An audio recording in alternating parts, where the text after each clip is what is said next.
Hi అండి. ఈరోజు వీడియోలో మెంతాకు పచ్చడండి. ముందుగా మెంతాకు, కొత్తిమీర, చింతపండు, వెల్లుల్లి, జీలకర్ర, టొమాటో శుభ్రం చేసి పెట్టుకున్నవి. స్టవ్ ఆన్ చేసి మీడియం ఫ్లేమ్‌లో పెట్టుకొని కళాయి పెట్టి, ఎండుమిర్చి వేసుకొని, తగినంత ఆయిల్ వేసుకొని బాగా వేగనివ్వాలండి. వేగిన తర్వాత జీలకర్ర కూడా వేగించుకోవాలండి. తర్వాత మెంతికూర వేగించుకోవాలండి. కొత్తిమీర కూడా వేగించుకోవాలి. టమోటాలు వేగించుకొని, చింతపండు కూడా వేగించుకోవాలండి. ఇవన్నీ బాగా చల్లారబెట్టాలండి. తర్వాత మిక్సీ జార్ తీసుకొని కచ్చా పచ్చాగా మిక్సీ పట్టుకోవాలండి. తగినంత ఉప్పు కూడా వేసుకోవాలి. మళ్ళీ ఆ జార్‌లోనే వెల్లుల్లిపాయలు కూడా వేసుకోవాలి.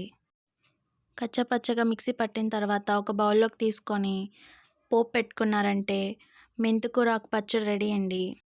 వేడి వేడి అన్నంలో నెయ్యి వేసుకొని, పచ్చడి వేసుకొని తింటుంటే చాలా బావుందండి. ఒకసారి